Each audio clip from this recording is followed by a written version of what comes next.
Hey guys, thanks for joining me for another Dissidia Final Fantasy Opera Omnia video. Today we're going to do a character guide on Dorgann. So if you're not familiar with Dorgann, he's a brand new character, just came to Global for the first time. And basically he is a wind damage dealer, and he does wind enchant and peril, but he only enchants himself, which is quite unfortunate. They're pretty stingy with the wind units, having enchant and peril. I mean, we got Fujin and Bartz, and that's basically it, right? So kind of unfortunate he doesn't enchant, because it would help him out a little bit, but we can handle that with calls if we want to, right? Namely, Fujin call is the best one to do if you want to do that, right? Dorgann's main gimmick is that he himself breaks a lot, and he wants the allies to break a lot. Basically, anytime an enemy gets broken, he does a follow-up attack. And then if his follow-up attack breaks, he'll get another follow-up attack. So you'll see several times during the showcase that he might get like double counters, basically, which is kind of crazy, right? So that's the type of character he is. So if you really like, and you can play Dorgann defensively or offensively, so he does work in like defense comps, but I think he works a little bit better in like aggressive off-turn comps where you're not giving the enemies turns. Just with the nature of breaking, you're pushing the enemies back anyways. But you can do it in defense comps as long as you can break reverse turn order, right? Like you can do it the opposite way so they don't actually get pushed back. But in this showcase, I'm going to showcase like a more offensive strategy, right? So in this video, let's look at his calls, his artifacts, and spheres, and then we'll jump into that showcase.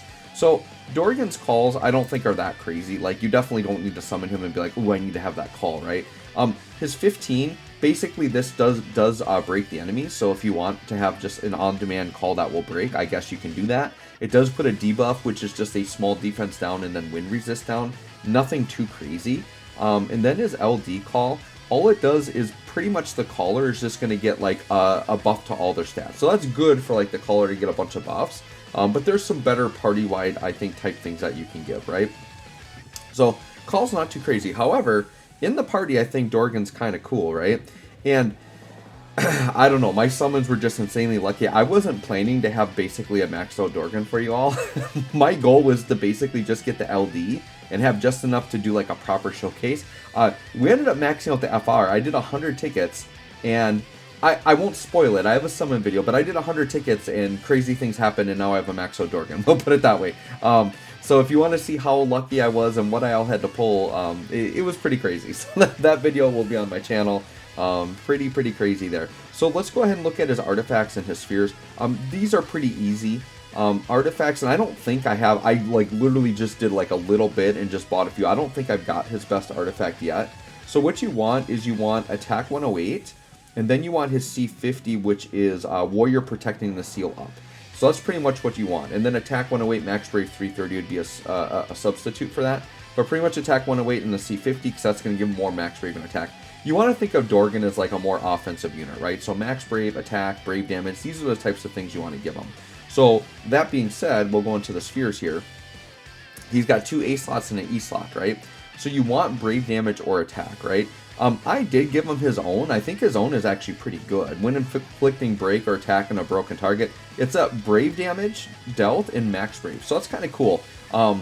So it's very similar to like, you know, the combo of attack and max brave is good. I would say brave damage and max brave is another good combo. So it's kind of a unique sphere. It's his own, so I decided to just give it to him. I would say something like Rydia works really well here because he is a weakness damage character. So any weakness damage spheres will work, and Rydia does brave damage and attack, which those are kind of like the really magic pairing that I really like to give my characters. Because, you know, damage dealers, they want brave damage and attack. You can get them both in one place, so I really like that there, right? Then the E slot. And this is, once again, my personal preference. Any character that breaks a lot, and to me, Vanille Sphere is made for a character like Dorgann. Vanille Sphere is anytime you break a character, you dispel one of their buffs. I really like it. In today's game, I think a lot of people see it maybe as a little bit more niche. It's not as important as it used to be. But it is nice that like I could go into a fight where the enemies maybe have some really oppressive buffs, and I don't necessarily have to bring a dispeller. I could bring a character like Dorgann, still be very offensive, and then just break after break after break, I start wiping their buffs off, right? So to me personally, I really like Vanille here. Now you could go something more offensive like Seymour, something like that would be fine if you want to give him some more attack, right? Just do any of those typical, because he does debuff a decent amount, so any of those debuff triggering attack ups I think would be fine. I think Yuffie would be one, Emperor, any of those, Seymour I think would be good too. So if you want to go attack, go one of those. But to me, I think Vanille's great here. I feel like he's a character that was meant for Vanille. So I definitely was not hesitant to throw that on. Alright, so let's go ahead and hop into the showcase. Now I am running a very particular team comp. So if you're someone that has Sephiroth LD, and you really like Sephiroth, or sorry, if you have Sephiroth BT, and you really like Sephiroth, Dorgann is actually a really nice pickup for you. He combos super well with Sephiroth, because Dorgann's FR, which you'll find out, and just his kit in general, revolves around breaking enemies. And Sephiroth's BT effect, it means you're going to be breaking non-stop. So that's pretty awesome. Then we're going to bring Tifa as just like a really beefy damage dealer. And then I am bringing Fujin Call. And Fujin Call is going to wind enchant the party for a short duration. So you kind of want to time that like right before you're going to go into force time to really take advantage of that, right? So let's go ahead and hop in. I think I will grab a selfie. We'll hope it's not a GIMP selfie. Alright, that's a good selfie. I've just learned I gotta check every time, because I've gotten stuck way too often with not the good one. We are going to showcase here on the current Shinryu, and who knows, depending on how busted this force time is, this might just be a full clear. We may just call this the Shinryu clear as well, depending on how well this fight goes, right? Which it might. I did actually already record a clear, and I actually did a more defensive comp, but I think for Dorgann, I'm going to like the more offensive comp. Alright, so Tifa, we'll start with the battle cry here. And Dorgann, there really isn't like a certain order you have to do, because he does start with like all of his relevant buffs, so I'll kind of just go through and show everything. Now, you're going to notice that this fight in particular is very oppressive right away. Our max Brave Cap is like nothing, so we might not do a lot of damage here early on, but I think once I do my FR, like, we'll open that up, and the enemies will get broken open, so we won't worry about like the damage we're doing here, but we'll open up the enemies. Maybe this wasn't the best showcase fight because we're not doing a lot of damage, but I just want to kind of show you the kit anyways, right? So what do I want to do here with Tifa? We'll just we'll just beat rush. I mean, I'm not like doing damage here. We're only getting a little bit off the Brave games. Alright, so let's take a look at Dorgann here, right? So let's go ahead and let's start with the LD just to kind of show that off. So we're going to pop this here. And then we'll just kind of look at the damage. The damage won't be good, right? Like, okay, so like no damage. That's because of the boss. But notice he gets a follow-up called Image/Plus. Okay, so this is the main thing that Dorgann does. So what his LD does is it does unbreak all enemies, and then he's going to go ahead and break them when he attacks, right? And then what happens is anytime an enemy is broken, he follows up with that Image/. Now he has a base version and a plus version. The plus version comes from one of his buffs, which we'll talk about a little bit later, but most of the time you're going to have the plus version of that, right? Now the other thing is his LD does restore skill use of skill 1 and skill 2, so you may want to use the skill 1 and skill 2 before you hop into that, but I just kind of want to show that off. He gets a nice buff called Third Eye, and this is going to be attack up, brave damage up, HP damage up, and brave stolen up. And then what this does is it'll unbreak the target after an ability as long as the enemy has the Dawn Spellblade debuff on after Image/Plus. So it basically, well, so you'll see that enemy on the left, like we did all that, we broke them, we did the additional, and notice it left them unbroken. So the reason why that's significant is now my next character, they could go ahead and break like for free, right? Now what I'm going to do is I do want to get selfie going, so let me just do this. And we are going to go ahead and, actually I'm just going to wall all the way through. Like I'm not doing like a crazy core situation here or anything where I got to worry about putting my Oath of Absolute Defense up. So we're just going to keep walling. Yeah, and look at this, we're getting like zero brave, because our brave floor is so, like our brave cap is just like ridiculously killed from these guys. So I haven't, like, to be honest guys, I've actually completed this Shinryu already. I didn't even really read the boss info. I just brought in Dorgann and some other units and it worked. But so I don't know exactly what, because I used the FR and then it canceled the brave floor, so I don't know if like going into FR with wind damage is like the way you have to get your brave damage back, which means it's a pretty limiting fight, but there might be other ways to do it, so I don't know. But I got through it and it was fine. So now with Sephiroth, we did do some. What I'm going to do is, I do want to BT, but I don't know if I want to do it yet. I want to wait till we get closer to FR. So let's go ahead and pop some stuff here. Okay, and there's a break, and now Dorgann's going to follow up. Now this is something really significant. Watch what happens here. Okay, this is pretty... Notice we followed up twice. So here's what you want to do. Anytime you have both of the enemies unbroken, you want to try to do single target, and this is why Tifa's good in this comp, because she does a lot of single target. You want to do single target because then if you leave another enemy unbroken and Dorgann follows up, his follow-up break will actually trigger his follow-up again. So that's why we got 2 follow-ups there. So that's why Tifa's particularly good in this comp, is because she does single target damage. So with Tifa here, what I might do is I might just battle cry a couple times. She's not really a force charger, but we can get like a few charges here, just a little bit, just to get it going. Because yeah, I went through my selfie pretty quick, right? But I did want to showcase this particular team comp. Sure, I'll Meteor Crusher, just so I have my like HP plus set up. I'm going to try to not go too crazy here. You can see we're not doing much damage to these guys, right? I got to get into Dorgann's FR. But once we get into that, it's going to be looking pretty good. Alright, this is going to do some damage.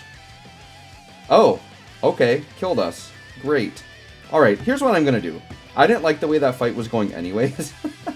I'm just going to go into, because when I did my clear, I did like a Raijin call or whatever. And like this video is going fine, like whatever, I died. We'll go through, I'll just hop into my normal fight really quick. Just so we can finish the showcase, right? So let's just quick go into Chapter 8. And then we'll go into this nice easy fight here. And we'll continue showcasing. What I might do, though, is I might take out Tifa and just put in a force charger so I can get in a little bit quicker. So let's go ahead and just do like, I mean, I could just grab Pinello, right? Or something. Or actually, I should probably grab... I don't want to grab Luna Freya because she's going to enchant and that's going to mess us up. Yeah, let's just grab Pinello really quick. Just because I know Pinello's solid. Sure, we'll just grab Pinello. But I will still showcase Sephiroth because that's very good to do here, right? Alright, so let's just hop in again really quick. And we'll just push towards a force time like super fast. I guess I'll bring a selfie just for fun. Okay, so I'll upload my other clear of it. But yeah, the other thing is Dorgann does help with the damage. Like that's why they're aggressive. You're going to find that out when I show you one of his other attacks, right? So what we'll do is we'll start with one of his other attacks. So actually what we might do is we might start with the 15 here. So this is called Spellblade Break. So let's go ahead and do this. This is the 15. Okay. So it did break both enemies. And then he does follow up with the Image Slash, right? Which is very, very good. So what Spellblade does is it auto breaks the target that he's hitting. So whether they're broken or not, he will just break them. Okay, and then it is an AoE attack, so if the other enemy is unbroken, he will break both of them at the same time. And then this does put the Dawn Spellblade debuff down on the enemies, okay? So what the Dawn Spellblade does, that's just the 20% down and then wind resist down, but that does help with his third eye buff, that it adds that extra like unbreak at the end of it, which is really good. So that debuff is more important than just the wind resist down and the defense down. It does help his kit work a little bit better, right? Now, what I'm going to do with Sephiroth, because I know I'm going to get into Force like really quick here. So you'd want to do something like this, where I might like go ahead and do Fujin Call. This is going to Wind Enchant, because Wind does come into play with Dorgann's FR. So we're going to do that. And then we're going to get that nice Image Slash follow-up, because we broke. And then we're going to go ahead and just put Sephiroth's BT on. Now, if you are going to use Sephiroth with this, I do recommend like having a green Sephiroth, so you can just pop the attack like I'm doing here. You don't have to commit to a full force time. But if you did have to, it wouldn't be the worst, as long as, you know, you don't have a different... The reason why this is better is because then if you're doing that comp with Tifa, then Tifa can do burst and be, like, really crazy, right? Alright, so we've got that, and then we're just going to let Pinello, like, charge us up. So, if you're not familiar with Sephiroth's burst, the reason why it's so busted with Dorgann is the enemies, as long as Sephiroth's burst effect is up, the enemies are always going to reset to 1 Brave. So whether they're broken or not, whether they have max Brave or no Brave, they're just going to always reset back to 1. So basically the enemies are constantly going to be breakable, which is going to make Dorgann pretty abusable. And then once again, if you can do single target damage, then you're cooking, because then Dorgann's going to follow up twice every time you do single target, and that's going to make his FR go really crazy, right?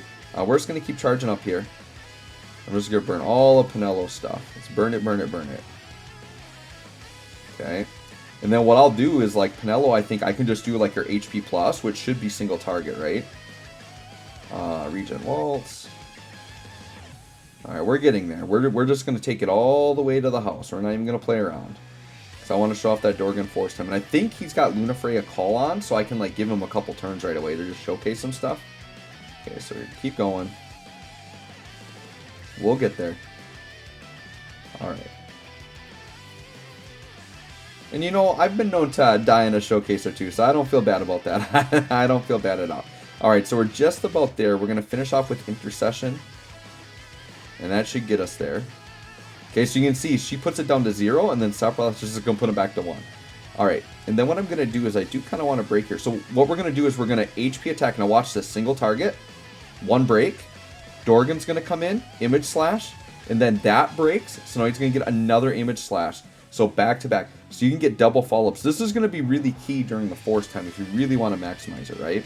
So that's the thing. When talking about Dorgann, like, he's really cool and everything, but you kind of want certain setups for him. So you have to decide if you have the ability to set him up with the right teams, and if you like that type of team, then he's definitely worth summoning for. But if you kind of are like, I don't know, or I don't have the units, then you definitely don't need to, right?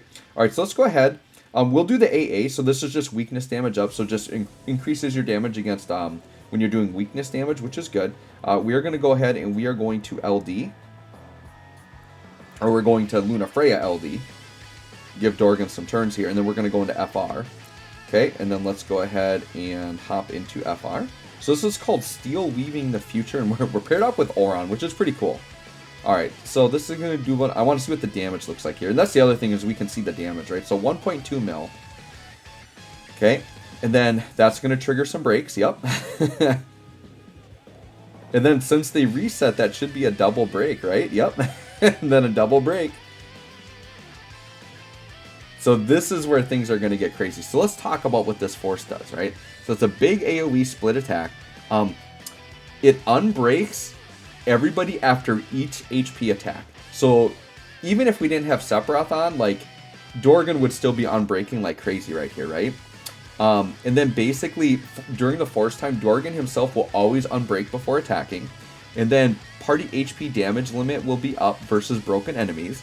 And then party instant break versus non-broken enemies. So it's kind of crazy, right? But the big thing is the HP damage conditions. So basically, if you attack a broken target, or if you break a target, yeah, it's going to be plus 20%, which is good. If you do Windbrave damage, it's 5% and off-turn counts. And if Dorgann is doing it, it's actually 25%. So what you're really banking on is getting a bunch of these follow-ups for 25%. And if you get double, you can get 50% off-turn, essentially, with that, right? And then because we've got Fujin on, all of my other allies' attacks are doing wind damage to help the gauge a little bit there as well, right? Okay, so we showed the LD, we showed Spellblade Break. Now let's go ahead and do Starlit Abandon. So this is the 35. So let's go ahead and do that. Okay.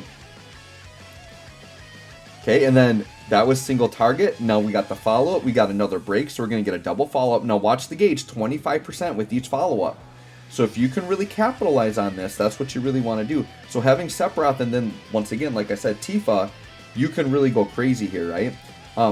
So what that attack did was, it was just like the Brave HP attack. It's wind damage. And then he gets a buff called With Precious Memories, okay? And this is just an attack max Brave up and an overflow stolen up, and then it just wind enchants himself. So nothing too crazy. Spellblade Break is probably the attack that you want to use more often, because that does like unbreak normally. Now because he's in force time, he's going to constantly be unbreaking, and we got Sephiroth going, so we're going like major overkill on the breaking, right? So now we can just kind of go crazy and do a bunch of attacks. So let's go ahead and just do another LD, because this will refresh the skill use, right? Nice. Okay. So now with that, though, you can see since we attacked both enemies, we didn't leave an unbroken one, so we're only going to get one follow-up, right? So now what I'm going to do is I'm going to make sure with Penelo, I'm just going to go single target. So what I'm going to do is I'm going to go ahead and just do an HP attack here. Single target. So she just did 30% there, and then we're going to get double follow-ups for another 50%.